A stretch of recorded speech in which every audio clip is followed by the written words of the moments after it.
Assalamu alaikum everyone. Thank you to everyone that contributed for these Qur'ans. We finally received the 40 Qur'ans, and right now we've just finished the Jummah prayer in the mosque, which is here, and we're going to be taking the Qur'an upstairs to its place, as well as we will be giving it away to those that the Imam has decided are the most deserving. Some of them will be placed in the ladies section, inshallah, some in the men's section, and others will be given away to those reverts, as well as people who are truly deserving of these and don't have anything which is in Spanish and Arabic with translation and transliteration, inshallah. So let's go and take these upstairs now. Assalamu alaikum everyone. This is the mosque, basically, right there. It's a house in a street of houses in Polanco, and what they've done is, we're just going to walk over to it. So that is the entrance to the ladies section, that is the entrance to the men's section, and right now there's no one at the mosque because it's a weekend, so that's why we're just going to take a small tour. So this is the ladies section, and this is what it is. That's where the ladies enter from, and they can put their shoes in there. They have a TV. I have not seen that being used, and as you can see that there are no Qur'ans at the moment. There's no bookshelf.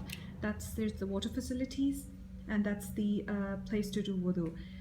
So what we've done now, and at the back you'll see the storage. So what we've done is we've managed to get a bookshelf here, and we've already provided them the Qur'ans so that, you know, the ladies can have access to them. We'll go to the men's section. Basically, in the men's section, that's where they'll put the shoes. In the men's section, it's 3 floors. Basically, I'm sorry, 2 more floors. So one's the ground, and then they've got 2 above it. So this is one of the men's sections. And as you can see, there are no Qur'ans, nothing. That particular shelf you see is what we've provided right now. We provided 2 of these, one in the ladies section, one in the gents. This is like a mini kitchen where people can have water and juices and things, and that is in the storage room where the Qur'ans are at the moment, till we can set this up, put a glass, and you know, make it all nice. Now we will go to the next floor, and that is where we have the Imam's office, and we've acquired we've come up with there are 2 more shelves over here, and the Quran that you will see, this is all they have at the moment. Before we provided them the Qur'ans, this is what they had. And basically it is just your regular Quran in Arabic, which majority of the people that come here are Mexican reverts, and so it is very difficult for them to read it. So this is the Imam's office. Let me just take a back view, and that's it. So the 2 floors are for men, and then the floor at the bottom, and that is where the Imam usually gives his khutbah and all of that. Assalamu alaikum. Alaikum salam wa rahmatullahi wa barakatuh. We've received the Qur'ans, and you are the Imam of the mosque in Mexico City. Can you tell us a little bit about this mosque? When was it established? Yes, Bismillah ar-Rahman ar-Rahim.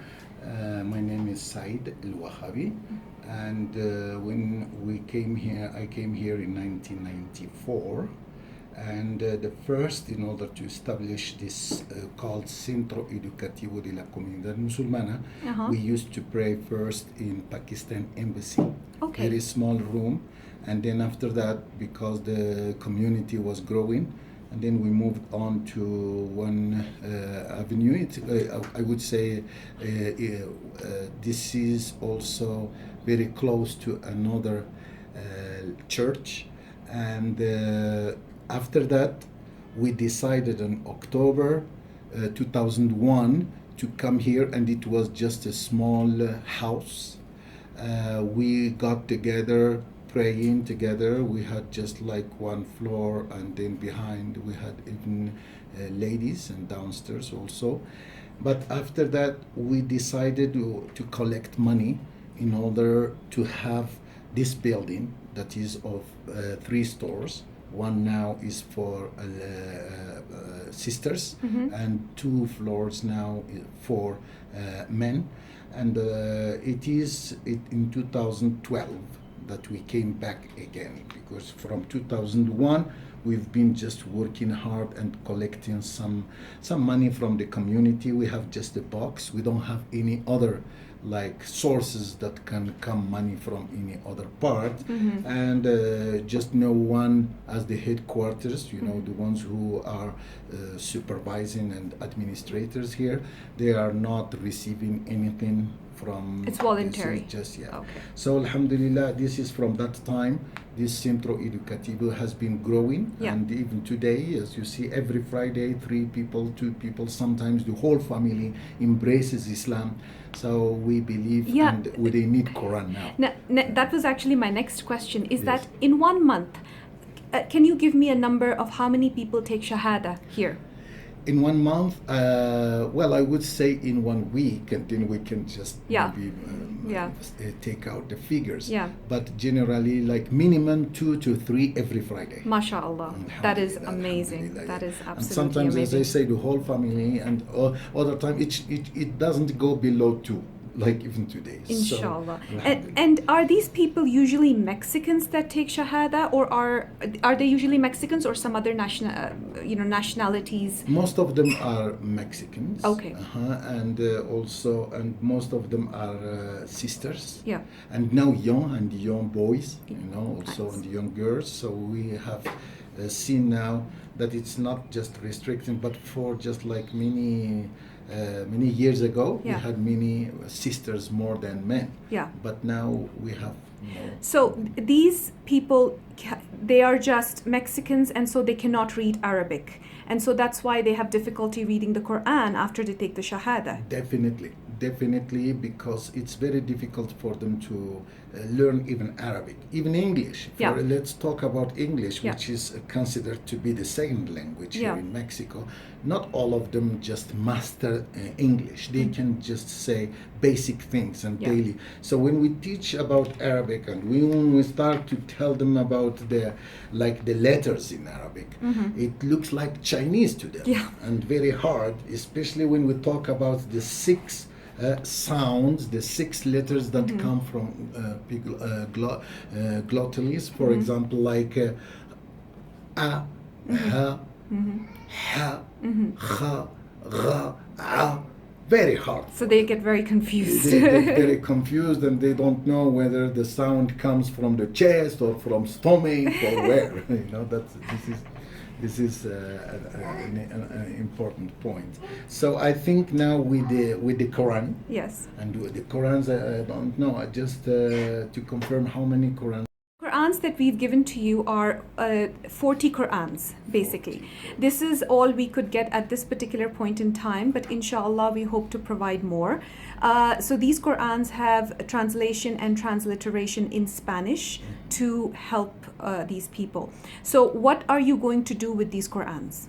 So first we have bought just a shelf, 2 shelves downstairs, and we are going just to put glass in order to have, let's say, just under locker for the moment.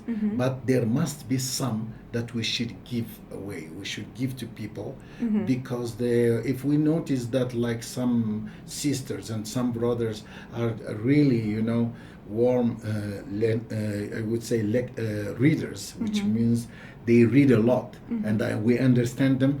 It's difficult for them to sit here and we say, hey, just this Quran, read it here and take it go back. home. Yeah. So we know some of them, we understand that they don't read that much. Yeah. We can even tell them, okay, you can read here any time that you come until we get a mini, then we can distribute. But for the moment, maybe let's say 6 or 7 will go, will give Inshallah. to some people, inshallah. But for the rest, I think we should have very good control in this, because they are very, very good ones. Yeah. It's just like touching the heart hearts, you know, Yeah. of the, especially the new Muslims, non-Arab people, Yes. reading, they will not find any difference or any distinction Yes. at all. Yes. Did you have Qur'ans like these before in the mosque, or this is the first No, time? no, this is the first time. This is the alright. first time, and good quality. Yes. That's one Inshallah. thing. Inshallah. Yes. And what else can people that want to help the mosque in Mexico City, the volunteers, the people that want to give their charity, their sadaqah, what else can we do to help this particular mosque over here? Well, first we have some needy Okay. people Mm-hmm. that we've been helping them since we started, you know. But honestly speaking, it is difficult to meet all their needs, and they are growing. Mm-hmm. So this kind of people are still expecting once in a while kind of help. Mm-hmm. So we have to go through this point first. Mm-hmm. But again, we have extra expenses. Mhm. This building, we pay, for example, now 8,000 pesos per month for the one who does the cleaning and everything here, taking care of the mosque, because it's open every day. Even Tuesday now we have another person who takes care. And that's one of the most important, for example, expenses. Thanks God we are not paying the rent. But at the same time, now we have the graveyard. And what is this graveyard? This graveyard is 7,443 square meters. Okay. And we are going to, starting from this April, we are going to pay 1,800 pesos per week, because the person is there 24 hours a day. So the caretaker, the Yes, salary for the yes, caretaker. because we don't want anyone to come and bury, and they are non-Muslims, without any permission. Sure. So this kind of cost is necessary until, I don't know, it's forever. Yeah. That's one thing, which is a big thing, because if we will just continue within this community, even though they come and it's growing, but many of them are asking for help, and very few of them are helping, putting things in the box. So this is, I think, very important. And the second one is that in case anyone passes away, now it's very far, even to do all this funeral service. And if we have some fund, for example, if in a family is poor and they cannot take care of the dead person, of their lover, of the family, so we need to do this, because no one is going to. So I think this is important. And if we can have even, like, let's say, cars for funeral that will save us, instead of just having other extra services that they can charge in. Okay, this is like with the graveyard now, it's new, a lot more expenses, and we are a little bit worried, but in front of Allah, that's it.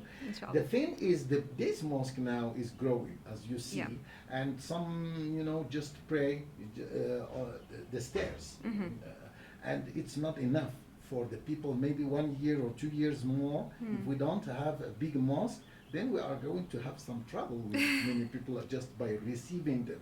So these are the most important. If we can have a mosque in Mexico City, which is our dream for a long time, that's the first thing that we really need.